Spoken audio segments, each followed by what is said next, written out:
The signal in the dark, the ship was dying. Salif could feel it the way in. Old creature feels rain before it falls.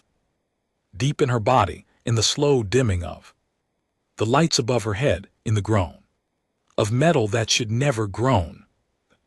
Undying patience had been her home for 9 cycles. She knew every sound it made when it was healthy. She knew every sound it made now when it was not. Smoke moved through the corridors in slow, lazy ribbons. The emergency lights had switched to their low red glow, which made everything look like the inside of a wound. 3 of her crew were dead.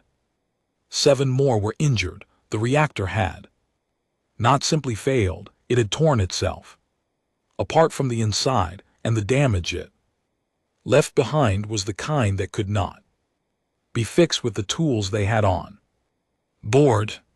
Salif stood at the center of the command deck and looked at the data screen. She was the science matriarch of this vessel. That meant the decisions were hers, all of them, including the ones with no good answer. The screen were coming. She could see their ships on the long-range scanner, 14 of them moving in a slow half-circle formation, the way a predator moves when it already knows its prey cannot run. The screen were not soldiers, they were scavengers. They took ships that could not fight back, stripped them of everything useful, and sold whatever remained. Sometimes that included the crew. Salif had met a screen trader once years ago at a neutral port. He'd been polite enough, he'd even smiled. She had not trusted the smile then. She trusted it even less now. Her communications officer, a young male named Ren, turned from his console. His bioluminescent skin, normally a soft blue-green, had gone pale and dim, the way Vethkai skin always did when they were afraid. He did not need to say anything. She could read the fear on him like text on a page. How long? She asked. At their current speed, Ren said carefully, approximately 4 hours before they reach weapons range. 4 hours. She turned the number over in her mind. It was not enough time for a rescue fleet to reach them, even if she called one right now. The nearest Vethkai warship was 16 hours away. The Goran Nebula disrupted most long-range communications anyway, which was why she had needed to get close to it for her research in the first place. The irony of that felt sharp and bitter. Send a message to the Conclave, she said. Tell them our position. Tell them what is coming. I already sent it, Ren said. 12 minutes ago. There has been no response. The nebula is blocking most of our outgoing signals. She had expected that. She turned back to the screen. The screen ships were beautiful in a way, she thought, long and narrow, like needles, with clusters of sensor arrays spreading out from their sides, like the legs of some deep-sea creature. They moved smoothly, with patience and no hurry at all. They had no reason to hurry. Salif thought about her crew. She thought about Ren, who had joined this mission fresh out of the academy and had spent the first 3 weeks on board, getting lost in the lower corridors. She thought about the 2 injured engineers lying in the medical bay right now, one of them still unconscious from a head wound. She thought about the child, Mirabelle, the 12-year-old daughter of her chief biologist, who had come on this voyage because her mother had no one else to leave her with, and who was currently hiding under a console in the biology lab because no one had found the right words to tell her what was happening. She could not let the Skren take this ship. She sat down at the communications console herself and began pulling up frequencies, all of them, every band, every channel, every wavelength that Their battered transmitter could still reach. The Vethkai had a standard distress protocol, a clean, specific signal broadcast on 3 designated frequencies, formatted in a way that any civilized species would recognize. Immediately, she set that up. She sent it. Then she kept going. Ren watched her in silence. Matriarch, he said after a moment, those lower bands, the sublight frequencies, no advanced species monitors those anymore. They were phased out of common use over 200 cycles ago. I know, she said, you are broadcasting on all of them. I know. The signal will take years to reach most inhabited systems on those frequencies. I know that too. She finished the configuration and looked at the screen. The distress beacon was now broadcasting on every frequency their transmitter could produce. It was a wasteful, desperate scattershot thing to do. It was the kind of thing you did when you had run out of better ideas, but some signals travel faster than others, and I have 4 hours. I would rather spend them trying everything than spend them sitting still. Ren turned back to his console without another word. The ship groaned again. Somewhere below them, something in the damaged hull shifted, and a new alarm began to sound, soft and rhythmic, like a heartbeat that was slowly giving up. Saloff silenced it. She did not need the reminder. She pulled up the screen formation on the screen again and watched it move. 14 ships. Her vessel had point defense turrets that could handle debris and small objects. It had a single short-range cannon that was meant for clearing asteroid paths, not for fighting against 14 Skrin raiders. Those weapons were not even worth discussing. She found herself thinking about old stories, the kind that scientists were not supposed to take seriously, myths and warnings that got passed around at deep space stations and trading posts. The sort of thing you heard from someone who heard it from someone else, stories about certain parts of the galaxy that were best avoided, systems flagged in navigation charts, not because of dangerous stars or bad asteroid fields, but because of what lived there. There was one system in particular that appeared in almost every version of those stories. A small yellow star, average in every measurable way, orbiting position 3, occupied by a single wet, wild, unremarkable planet. The planet itself was not remarkable either. Medium size, nitrogen, oxygen, atmosphere, large amounts of liquid water on the surface. What was remarkable was everything on it. The databases all agreed on the classification, Deathworld class. Omega approach prohibited. The life on that planet had evolved under conditions that most species would not survive for a single rotation. High gravity, extreme temperature swings, constant geological activity, an atmosphere that was, technically speaking, a slow-burning oxidizer. The creatures that had come out of that environment were built accordingly. The dominant species in particular had been observed, catalogued, and very deliberately left alone by every major civilization in the known galaxy, for the simple reason that nobody wanted to find out what happened if you bothered them. Salith had included those frequencies in her broadcast, of course. She had included every frequency. She did not actually expect a response. That planet was far away. The signals would take time. The Skrin would be here in 4 hours. She sat back in her chair and waited and watched the screen and tried to think of something else she could do. Ren made a small Sound, it was not a word, it was not even really a noise that Vetkai made. Intentionally, it was the kind of involuntary sound that happens when your body reacts before your mind catches up. Salif turned to look at him. His skin had gone completely white. There is a response, he said. His voice was very quiet, very flat, the voice of someone who was not yet sure what they were feeling. Salif stood up. From where?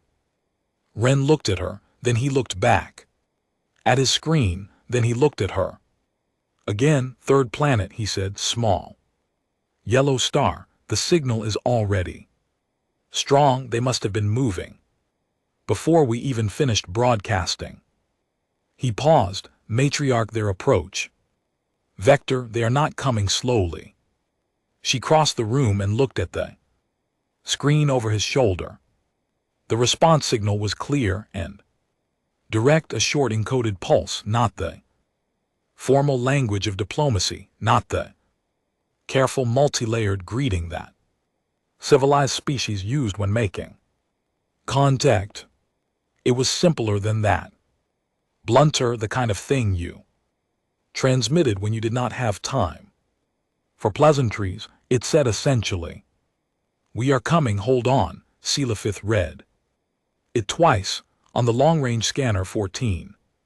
Scrin ships continued their slow, patient approach, and somewhere behind them, still a distance away but closing fast, much faster than it should have been possible to close, a single contact appeared on the screen. One ship. Scrin fleet detected it at almost the same moment. She could see their formation hesitate just slightly. Small ripple of adjustment in their spacing. The way predators pause when something unexpected enters the area. Then their own communications officer opened a channel, not to her but internally within the Scrin fleet. She was not supposed to be able to hear it. Their hull was damaged enough that several filters had stopped working. She heard it anyway. The Scrin commander said one word, just one, in his own language. Ren translated it in a whisper. Deathworlders. For a long moment, nobody on the command deck said anything at all. Then very softly, Muravel's voice came through the intercom from the biology lab. "Is something happening?" the child asked. The lights changed color again. Salif looked at the screen. She looked at the single contact closing fast from behind the Scrin fleet. She thought about the database entry. She thought about the classification, class Omega, and what it meant and what kind of creature answered a distress call by simply saying, "We are coming," and flying toward 14 warships without any apparent hesitation. She pressed the intercom button. "Stay where you are, Muravel," she said. "Everything is going to be fine." She said it calmly. She said it with the full authority of a science matriarch who had spent 30 years making difficult decisions. She was not entirely sure she believed it. Humanity answers the phone. Commander Yara Oshii was eating a sandwich when the beacon hit. It was not a special sandwich. It was the kind of sandwich that gets made at 2:00 in the morning by someone who has been awake too long and is not particularly hungry, but needs to do something with their hands. Bread, some kind of processed protein, a smear of something yellow. She was standing in the small galley off the main corridor of the broken, chewing slowly, staring at nothing. When the alert sounded, she put the sandwich down and walked to the bridge. The Unbroken was not a large ship. It was a USIF rapid response frigate built for speed, not comfort, and certainly not for beauty. The corridors were narrow, the ceilings were low, everything was painted the same dull gray-green that someone in a government office had apparently decided was a calming color, which it was not. The crew of 22 had learned to move around each other without thinking about it the way people do when they have shared a small space for long enough. Lieutenant Dara Mensah was already at the navigation console when Oshie arrived. Mensah was young, 26 years old, with quick eyes and the habit of tapping her fingers on any flat surface when she was thinking. She was tapping now. Distress beacon, Mensah said without turning around. Broad spectrum, whoever sent it used every frequency we have. Location, near the Goran Nebula. Vethkai research vessel, hull breach. Reactor failure, Mensah paused, and there are screen ships closing on them. 14 of them. She looked at the screen. She did the math in her head. Distance, speed, time, how long before the screen reached them. At current speed, about 3 and 1/2 hours, maybe less, and us, if we push the drive hard, 2 hours and 40 minutes. She nodded. She did not ask whether they should go. She did not call a meeting. She did not file a formal risk assessment with the USIF Regional Command, which technically she was supposed to do before entering an active threat zone. She would send them a message on the way, plot the intercept course. She said, hard burn, wake everyone up. Mensah was already moving her fingers across the console, already plotting, already sending wait calls. She glanced over her shoulder. 14 screen. Ship's commander, I can count, OC said pleasantly, and went to put on her jacket. The crew of the Unbroken did not panic. This was something that Ren, listening in from the crippled Undying patients several light hours away, could not entirely process. He had managed to lock onto the human ship's internal communication channel. It was not encrypted in any serious way, which he found strange for a military vessel. But humans apparently did not worry about that very much. He sat at his console with his headpiece in and listened and tried to understand what he was hearing. The humans were not preparing for battle the way his people prepared for battle when the Vethka military ran toward danger. There were protocols, formal procedures, long checklists read aloud in careful voices. A certain silence that fell over everyone, the silence of creatures who understood the weight of what they were doing. The humans on the Unbroken were doing none of that. Someone in the engine room was playing music, loud music, something with a heavy driving rhythm that Ren's translator could not make complete sense of, but which sounded like it was designed to make your body move whether you wanted it to or not. Someone else shouted at the music player to turn it down. The music player turned it up instead. There was brief laughter. On the bridge he could hear the commander giving orders in a calm, easy voice, the same voice he thought that someone might use to give directions to a lost traveler. Not urgent, not afraid, simply clear. Her crew responded the same way. There was efficiency in it. He could recognize that, but it was wrapped in something he did not have a clean word for. A kind of loose comfort, maybe, the comfort of people who had done difficult things before and had decided, somewhere along the way, that being tense about it did not help. He heard 2 crew members arguing in one of the side corridors, not about the mission, about whether a particular food item counted as a breakfast food or a dinner food. The argument was detailed. It went on for several minutes. Both of them, as far as Ren could tell, were walking to their battle stations while having it He pulled his headpiece off and sat still for a moment. What are they doing? Asked a soft voice behind him. He turned. Saloth was standing at his shoulder, her arms folded, her skin still that pale, frightened color. I am not completely sure, Ren said honestly. She leaned forward and looked at his console. He put the audio back on speaker so she could hear. For a while, they both simply listened. Someone on the Unbroken was now telling a long story about something that had happened to them on a planet called Borneo, a place Ren had never heard of, involving a very large insect and a river crossing. The story seemed to be funny. At least 3 other humans were laughing. They know they are flying toward 14 warships, Saloth asked. I confirmed the signal. Yes, they know. She was quiet for a moment. Are they? Is it possible they do not understand what Skrin Raiders are? Perhaps they do not have the context. Their commander called them by name, Ren said. She knows exactly what they are. Saloth straightened up slowly. She looked at the screen where the single human contact continued its fast, steady approach.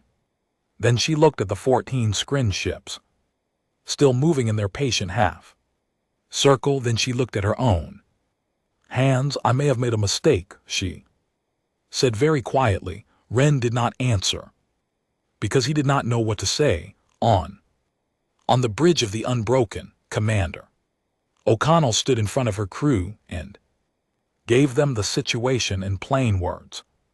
She did not soften it. She did not make it sound better than it was. Her crew were adults and they deserved to know what they were flying into. She told them about the Vethkai ship, the hull breach, the reactor damage. She told them about the Escarine formation, 14 ships, standard raider class, almost certainly armed with pulse cannons and boarding equipment. She told them that the Unbroken was 1 ship. When she finished, there was a short silence. Then her chief engineer, a broad-shouldered woman named Fatima Akefer, raised her hand, not formally, just the casual raise of someone who has a question in a meeting. Once we handle the Escarine, Akefer said, do we have enough cable to tow the Vethkai ship? If their drive is completely gone, they'll need a pull. OC looked at her. You want to talk about towing cables right now? I'm just thinking ahead, Akefer said reasonably. No point in chasing off 14 warships and then leaving the people stranded. Someone else, a young gunner named Private Tomas Reyes, barely 23 years old, with a round face and a permanent expression of mild cheerfulness, nodded seriously from his seat. She's got a point. We should check the cable inventory. We can check the cable inventory after the briefing, OC said. Sure, Tomas said. Do we know what Vethkai eat? We should probably have something ready for them. They've been stranded a while. Tomas, right. After the briefing, OC looked around the room at her crew. 22 people, some of them experienced, some of them young, all of them sitting in a small metal ship that was flying very fast towards something that any reasonable assessment would call a dangerous situation.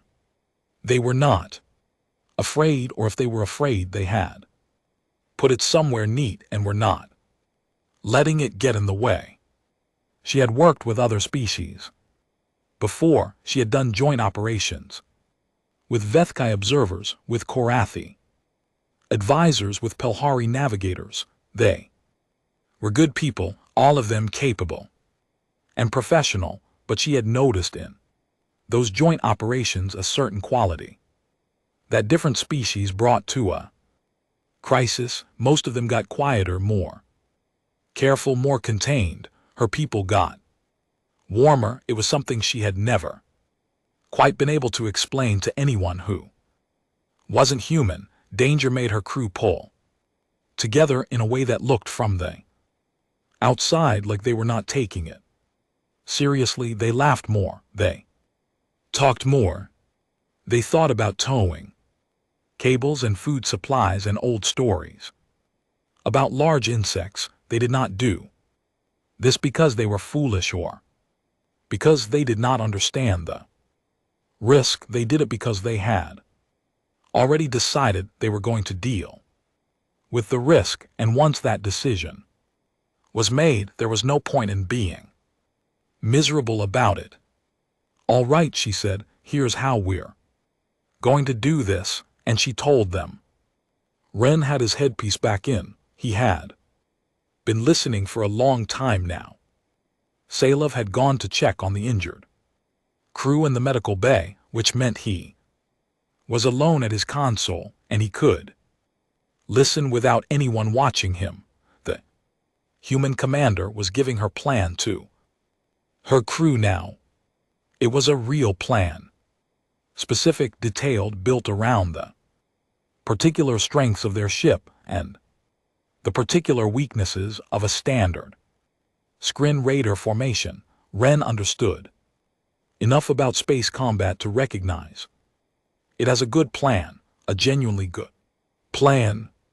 But that was not what he was listening to anymore. He was listening to the moment after the plan, the moment when the commander finished speaking and her crew responded, the things they said, the quick, ordinary words that passed between people who were about to do something dangerous together and were not making a large moment of it. "Good plan. I've got the port guns. Someone wake up Specialist Chetty. He sleeps through everything already. Tried. He's up. Akefer, what's our cable situation?" Laughter. Ren sat back in his chair. He looked at the scanner. The human ship was getting closer very fast. The screen formation had shifted slightly. He noticed it now tightening up in a way that he recognized as preparation. They had seen the incoming contact too. He wondered what they thought, whether they were afraid, whether the sight of a single fast move ship coming straight at them caused them any concern at all, or whether 14 warships against one seemed like odds too comfortable to worry about. He put his headpiece down again and opened a channel to the medical bay. "Matriarch," he said, "they will arrive in approximately 40 minutes. A pause. Then Salith's voice, steady and controlled.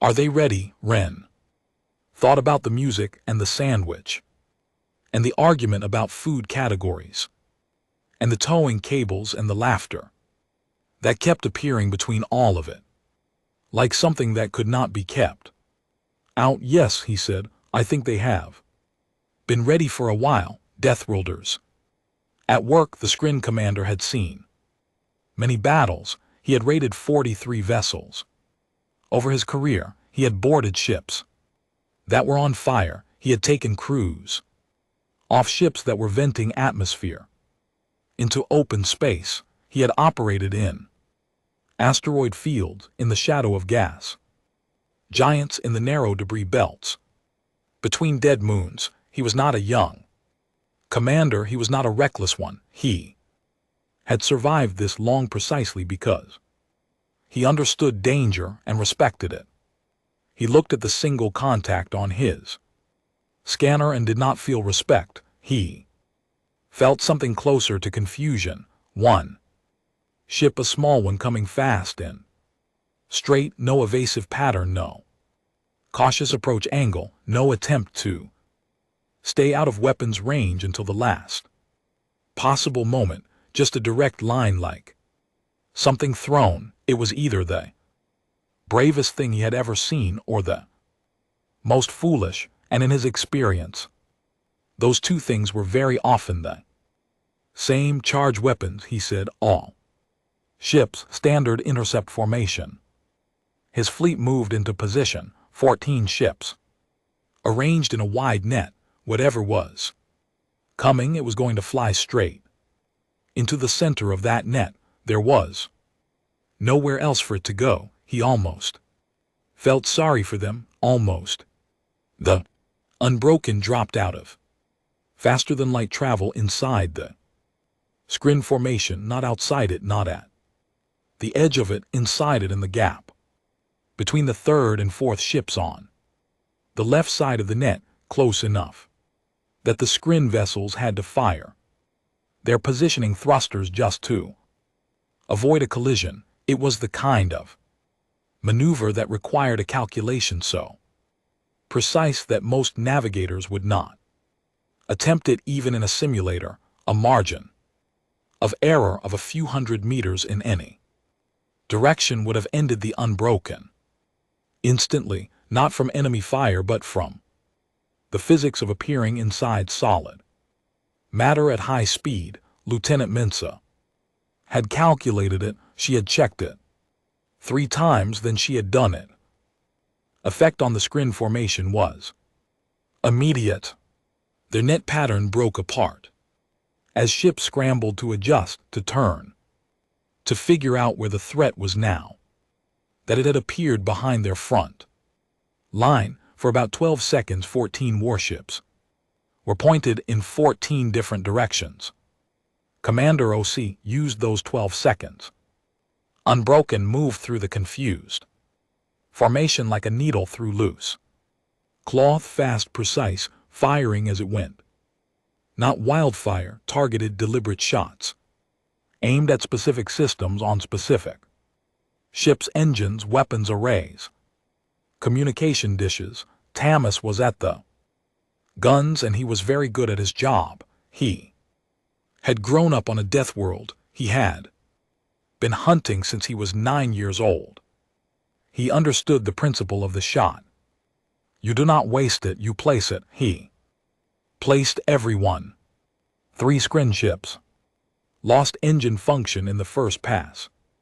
One lost its main cannon, another had its communication array sheared off cleanly, which meant it could no longer talk to the rest of the fleet.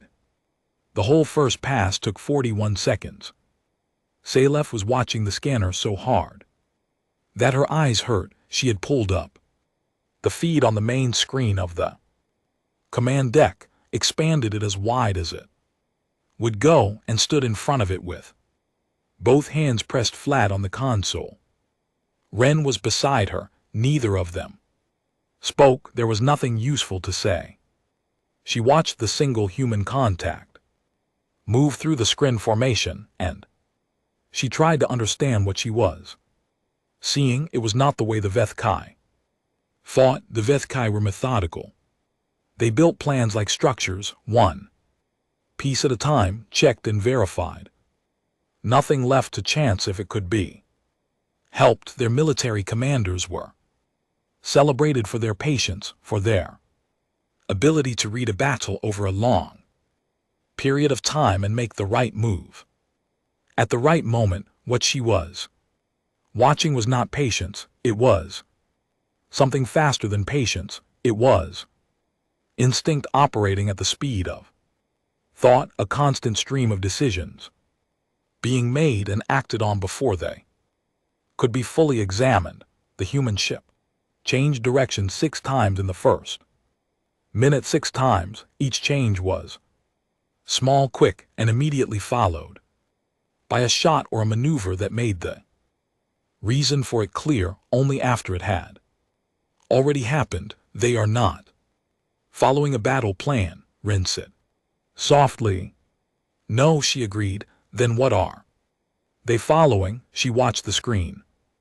I think, she said slowly, they are following the battle. The hit came at the 4-minute mark. A screen-heavy cruiser, one of the larger ships in the fleet, sitting at the back of the formation, had been rotating slowly into position since the fight began, lining up a shot that would be hard to miss. It fired a full spread of pulse cannon blasts and 3 of them connected with the Unbroken's port side. The ship shook.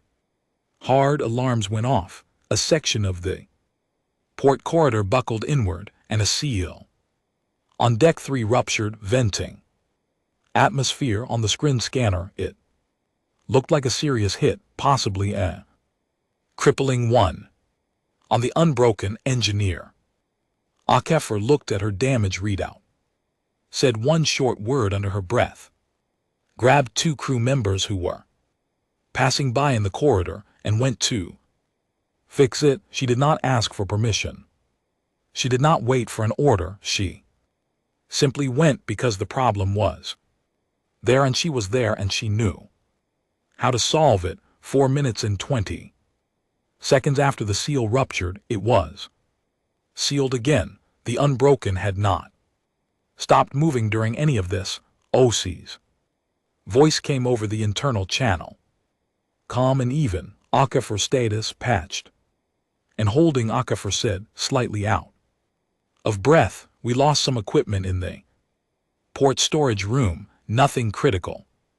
Good work, thanks, Specialist Rivas. She used her own jacket to pad the secondary seal. A pause.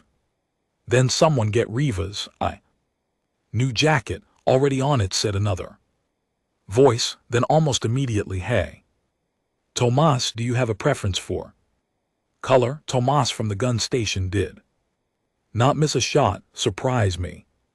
The screen commander watched his fleet falling apart and tried to understand it. He had lost 4 ships to engine failure. 2 more had significant weapons damage. His formation was gone.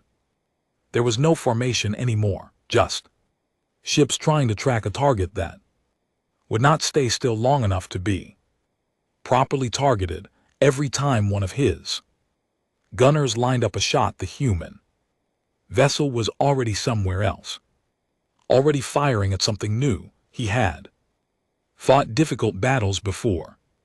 He had fought ships that were faster than his, ships that were better armed, ships crewed by species whose military training was superior to his own in some specific way. He understood how to deal with those situations. You adapted, you adjusted, you found the weakness, and you pressed it. He could not find the weakness here. It was not that the human ship had no weaknesses. It clearly did.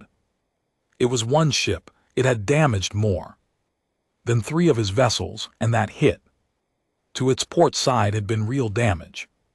He could see that, but the humans did not seem to be operating around their weaknesses the way any sensible creature would. They were not protecting the damaged section.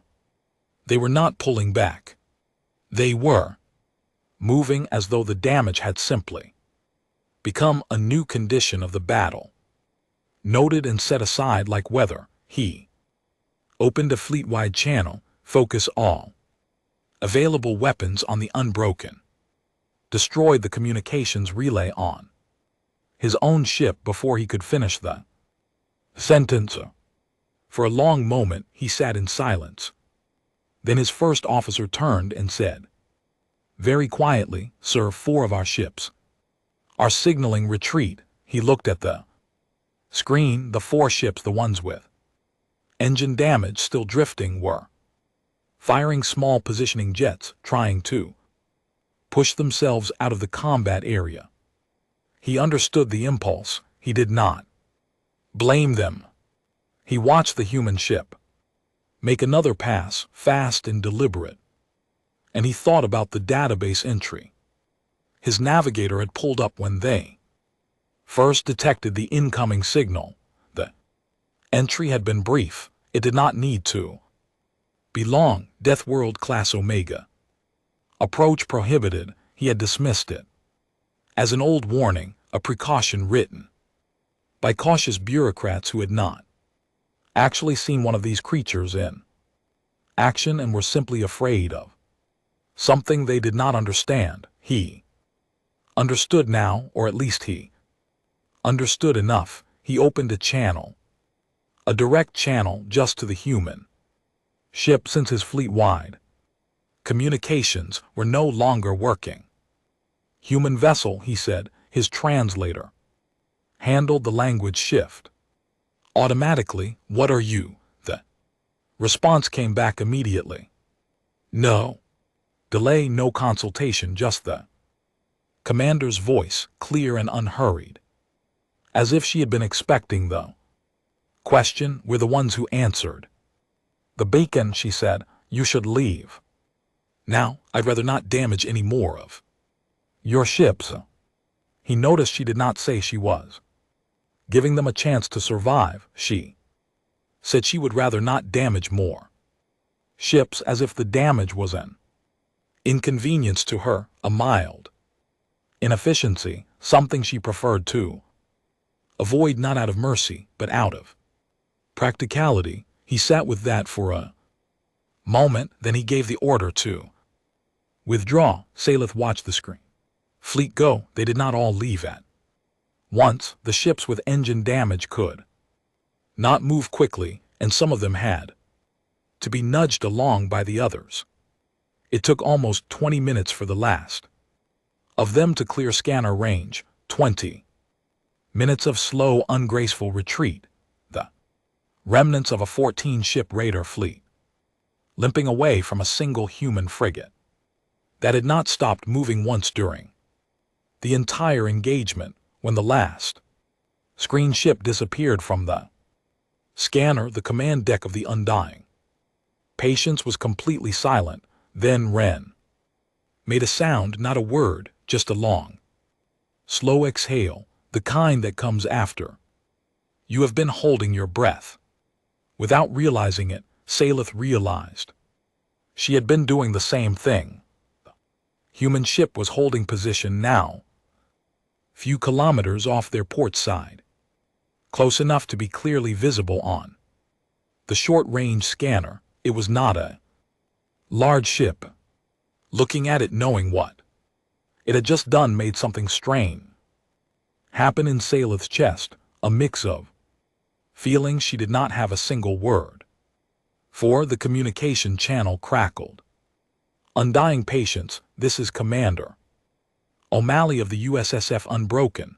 The voice was calm, easy, slightly warm in the way that human voices often were. Even professional settings. Looks like your neighborhood just got quieter. We're going to pull up alongside you and send over an engineering team. I understand you have hull damage and a reactor problem. We'll take a look.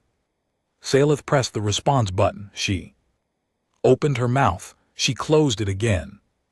She tried once more. Commander O'Malley, she said carefully, you just fought 14 warships. We did, O'Malley agreed with one ship. That's what we had. A pause.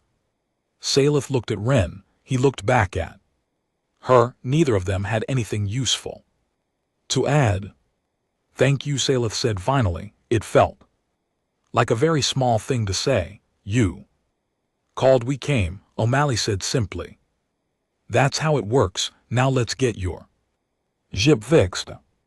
The reckoning of small things. The first human came through the airlock at exactly the time Commander O'Malley had said they would. Salith had positioned herself near the airlock entrance. Deliberately, she wanted to see. She had been listening to these creatures for hours now, had watched them fight 14 warships and walk away from it, had heard their voices on the communication channel, easy and warm and completely unbothered by things that should have bothered them. She wanted to put a face to all of it. The airlock cycled. The inner door opened.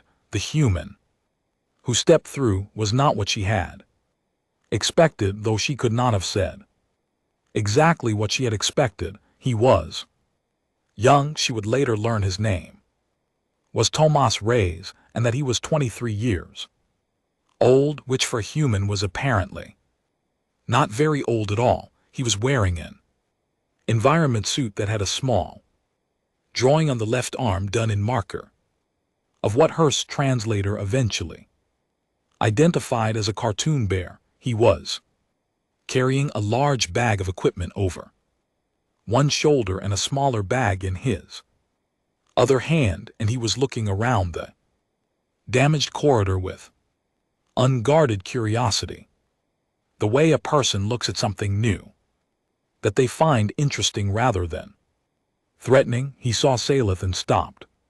For a moment they simply looked at each other. She was aware in a distant way that she probably looked strange to him. The Vekkai were not large, taller than humans, built lean and elongated with wide eyes designed for low-light environments and skin that shifted color with their emotions. Her skin was still showing traces of the pale fear color from earlier, mixed now with something else she could not quite control, a soft, uncertain blue that meant she did not know what she was feeling. Tomas looked at her skin, then he looked at her face. Then he smiled, a wide, genuine, completely uncomplicated smile, and said something in his own language. Her translator caught up a half-second later. Hello, I'm Tomas. I'm here to help fix your ship. Also, I brought food in case anyone is hungry. I wasn't sure what you eat, so I brought several things. Salith stared at him. You brought food, she said. I figured.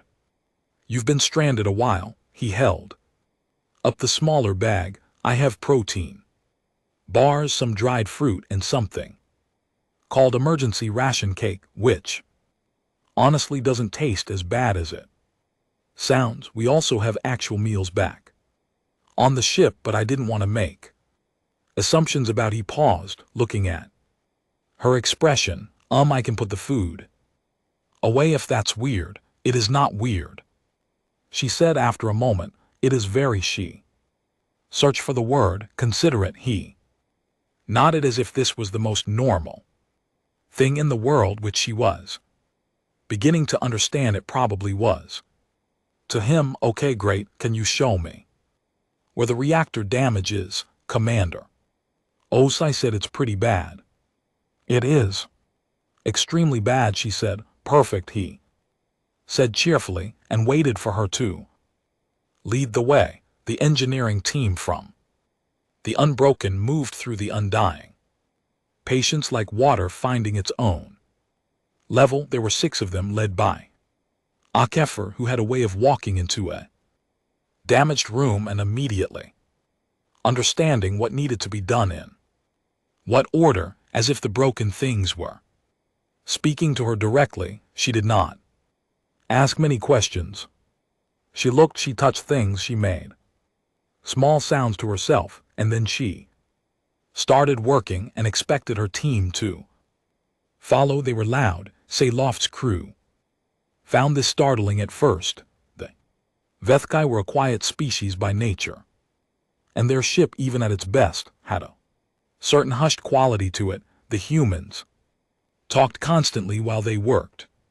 They asked each other questions, answered their own questions, made observations that were not directed at anyone in particular, occasionally argued about the best way to approach a specific problem, reached a conclusion, and moved on. All of this happened at a volume that Sayloft's crew found somewhat shared between surprising and overwhelming, but the work was real. That was the thing she kept coming back to. Under all the noise, the work was genuine and skilled and fast. Within the first hour, 2 of her hull breaches were sealed. Within 2 hours, her life support system had been stabilized, and the slow atmosphere leak in the lower corridors had been stopped.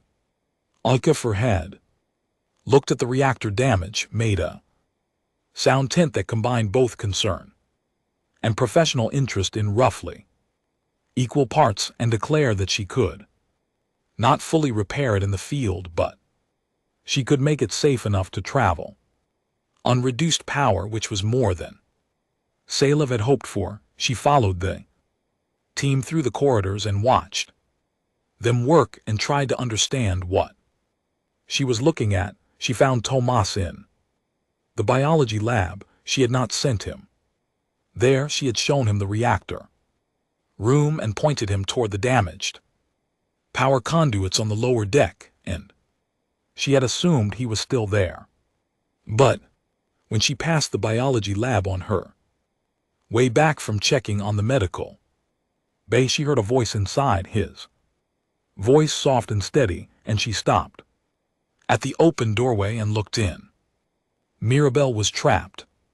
Salov had not known this. In the chaos of the battle and the arrival of the humans, nobody had checked the biology lab properly. A section of overhead conduit had collapsed at some point during the reactor explosion. She did not know exactly when, and a tangle of metal and wiring had fallen across the corner where the child had been hiding.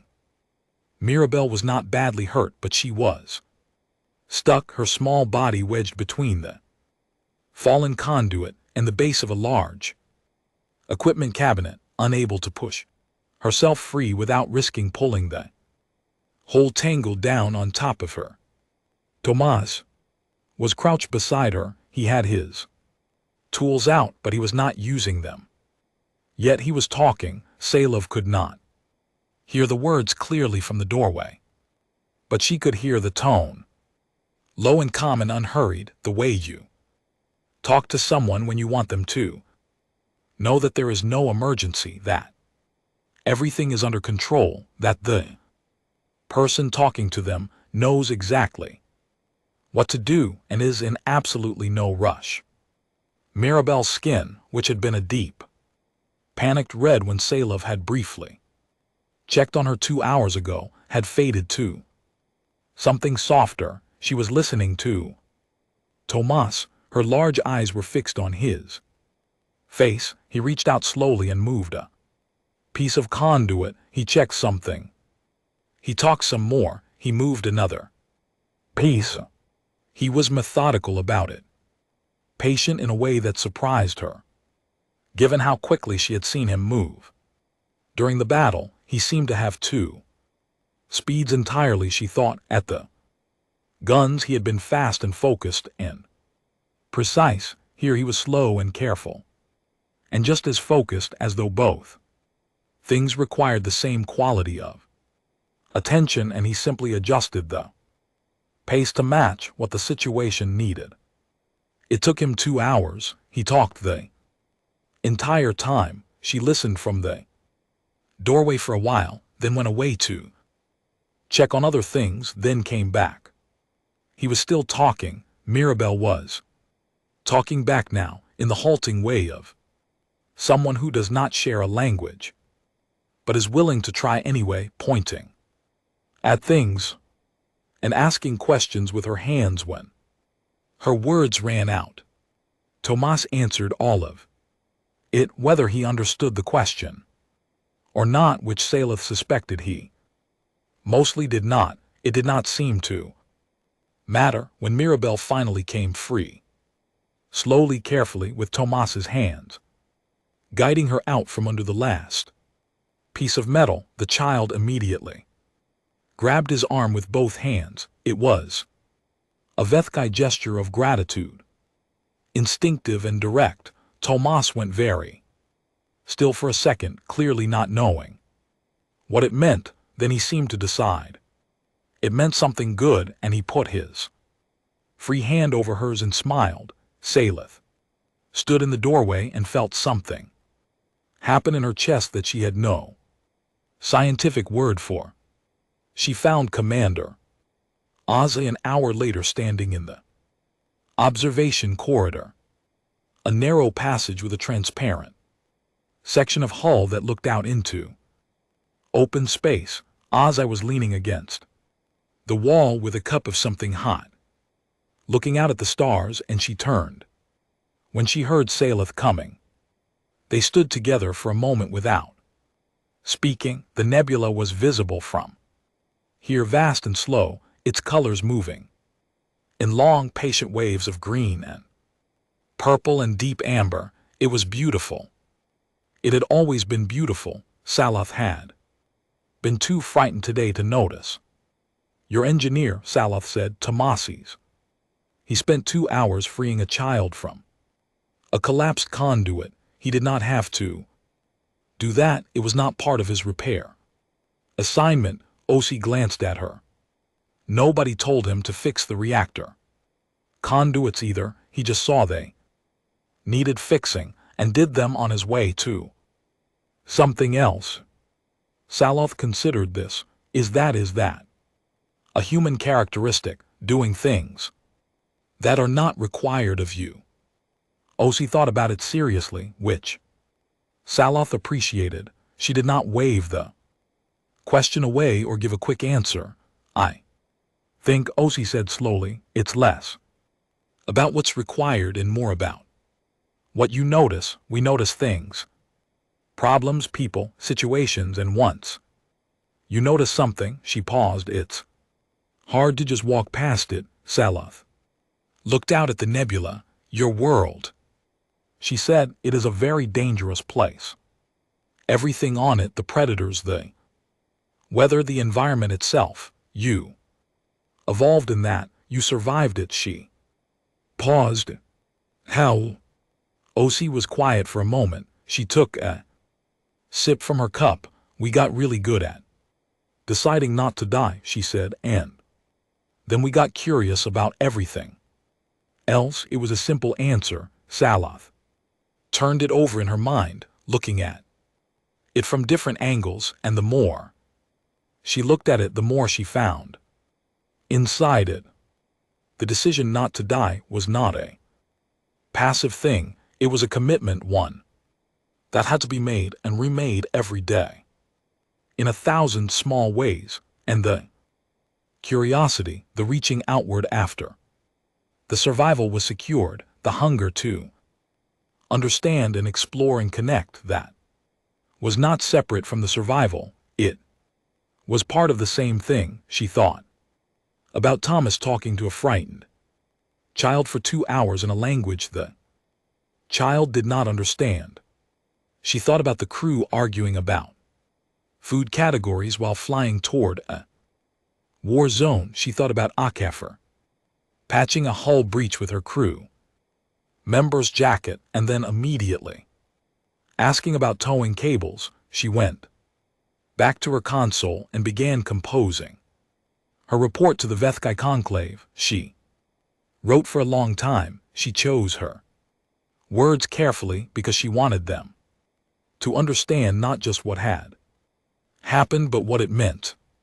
At the end of the report, she wrote her recommendation. She wrote it in plain language without diplomatic softening, because she felt plain language was what the situation required. Humanity must be welcomed into galactic civilization immediately, not studied, not observed from a safe distance, not treated as an anomaly to be catalogued and filed, welcomed as neighbors, as partners, as the kind of people you want beside you when something goes wrong. She paused, then she added one more line. Because something will always go wrong, and these people will always show up. She sent it. What the beacon started. The Vethkai Conclave met in a chamber that had existed for over 400 cycles. It was a large room, deliberately large, built at a time when the founders believed that important decisions deserved important spaces. The ceiling was high and curved, inlaid with a mosaic of deep blue tiles that depicted the first contact between the Vethk and 3 other species, rendered in the formal artistic style of that era, flat, precise, every figure perfectly composed. The floor was polished stone.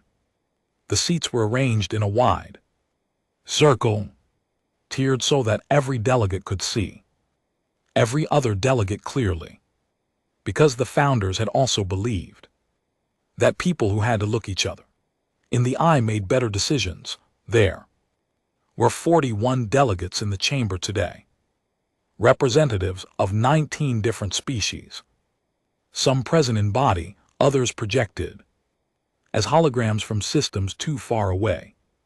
For physical attendance, the topic of the floor had been debated for 6 months, ever since Sailovit's report had arrived, and been distributed and read and argued over in corridors and conference rooms and private channels across the known galaxy. The topic was simple to state and complicated to resolve: what to do about humanity.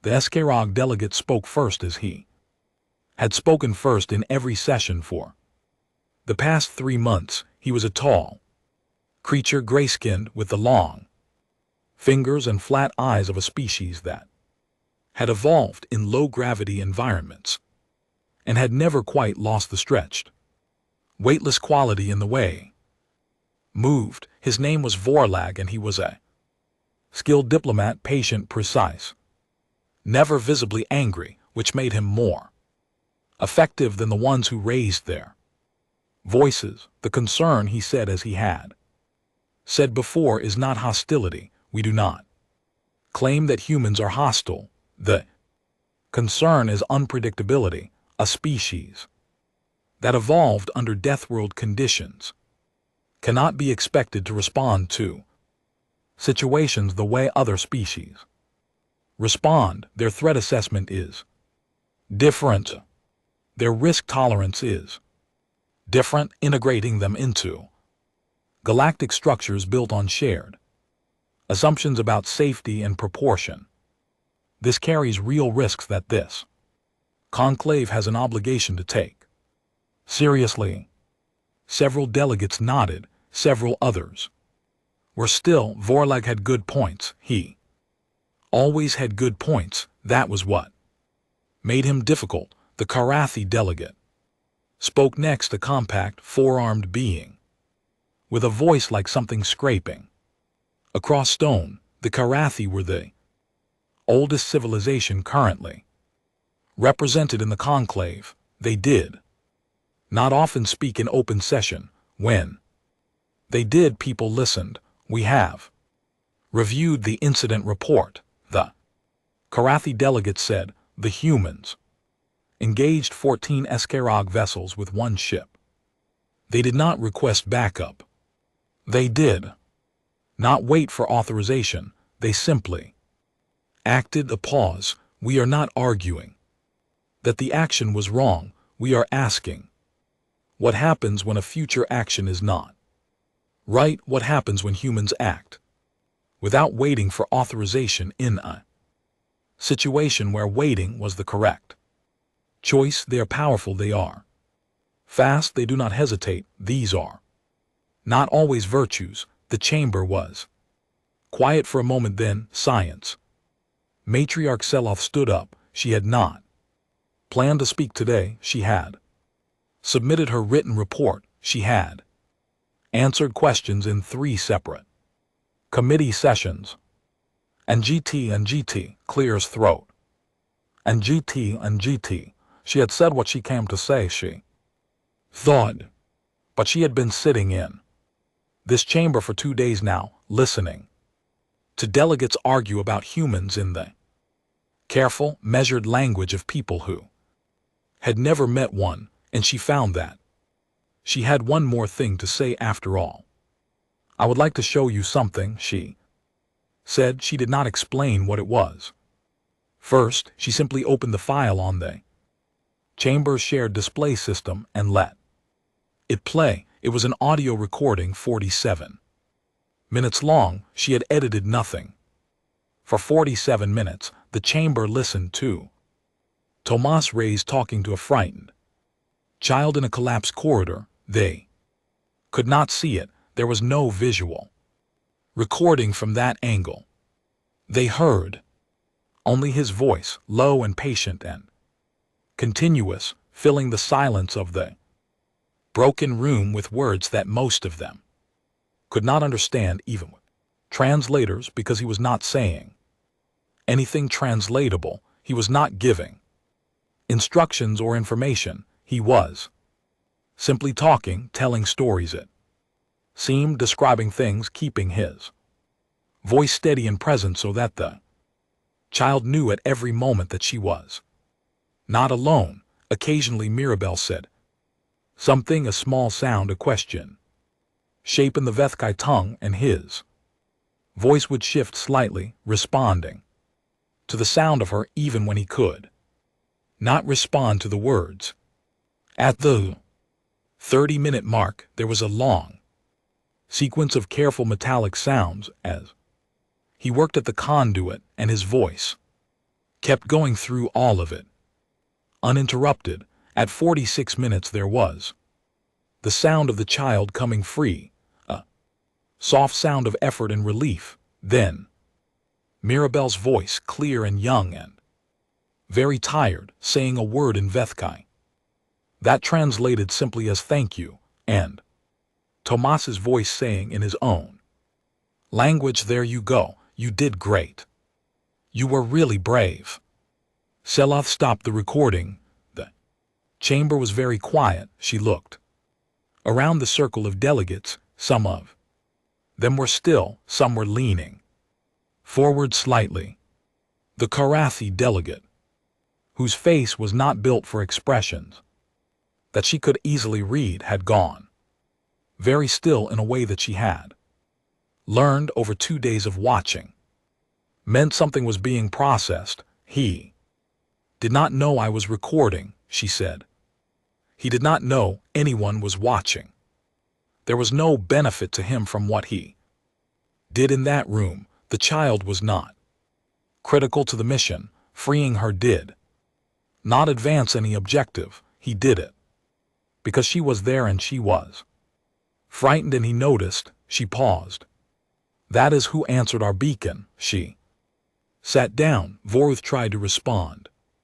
He began a sentence about structural risk and integration timelines and the importance of careful process. He was 3 sentences in when he noticed that most of the chamber was not listening to him anymore.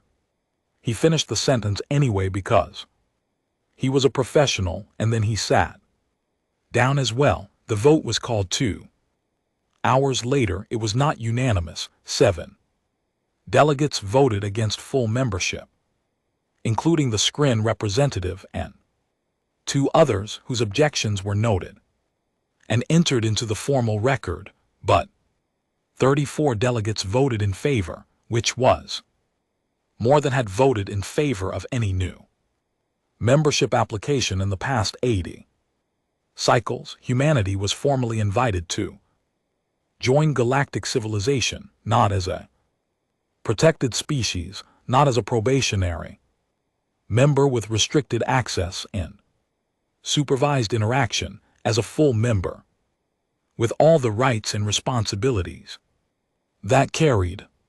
The conclave's formal letter of invitation used careful diplomatic language, the kind that had been refined over centuries of interspecies relations, but the meaning was plain enough. You are one of us. Welcome. The news reached Commander O'Connell 6 months after the vote, when the Unbroken was somewhere completely different, a debris field near the outer edge of the Pelari system, answering a different beacon from a different ship in a different kind of trouble. She read the message while her crew was mid-operation, which meant she read it quickly, noted it, and put her communicator away so she could focus on the task in front of her. She told her crew about it at dinner that evening in the small galley where she had been eating a sandwich 6 months ago. When all of this started, her crew received the news in the way that her crew received most news, with conversation and questions and the rapid appearance of opinions from people who had not previously known they had opinions on galactic politics. Tomas, who was sitting at the end of the table with his food, said, "Does that mean we get invited to more things? Because I would genuinely enjoy being invited to more things. It means, OC said, that the next time we answer a beacon, there's a better chance the people on the other end are expecting us. They weren't expecting us before. Mensa said, that seemed to work out. Fine, it worked out fine for us. Oh. C said, I think the scrin have a different opinion. There was laughter. Then food, then someone started the music again, and someone else complained about it, and the argument resumed from approximately the same point it had left off the last time. Later that night, C was alone on the bridge. The Unbroken was holding position, running quiet, waiting for morning operations to resume. The crew was asleep. The ship made its small, familiar sounds around her, the low hum of the drive-on standby, the soft movement of air through the ventilation, the occasional tick responding to temperature changes. She had served on this ship for 4 years. She knew all its sounds. She was looking at the navigation console when she noticed the sign. She did not know who had put it there or exactly when. It was hand-drawn on a piece of paper torn from a notebook, fixed to the console with a strip of tape. The handwriting was large and slightly uneven, the kind of handwriting that belongs to someone who was in a hurry but wanted to make sure it was readable. It said, someone called, we showed up. She looked at it for a long time, then she looked out at the stars, at the vast, cold, extraordinary dark that was full of people and creatures and civilizations and problems and wonders, all of it out there, all of it, continuing regardless of whether anyone was paying attention. Somewhere in that dark, a beacon was probably already broadcasting. Some ship, some station, some small group of people in a bad situation sending a signal on every frequency they had and hoping something good was listening. She thought about the Vethkai child in the collapsed corridor. She thought about Saloft's pale, frightened skin slowly returning to its normal color. She thought about the Skrin fleet retreating into the dark and about the Conclave's vote and about the long letter of invitation that someone had spent a great deal of time writing in the careful language of diplomacy. She thought about the sandwich she had put down 6 months ago and never finished. Then she pulled up the navigation display, checked the long-range communication channels, and started looking, not for anything specific, just looking. The way you look when you are the kind of person who noticed things and could not walk past them once noticed. The way you look when you have decided somewhere deep down and a long time ago that showing up is the most important thing you can do. The stars held their silence. The Unbroken held its position. And OC kept looking because somewhere out there someone was going to call and she was going to answer.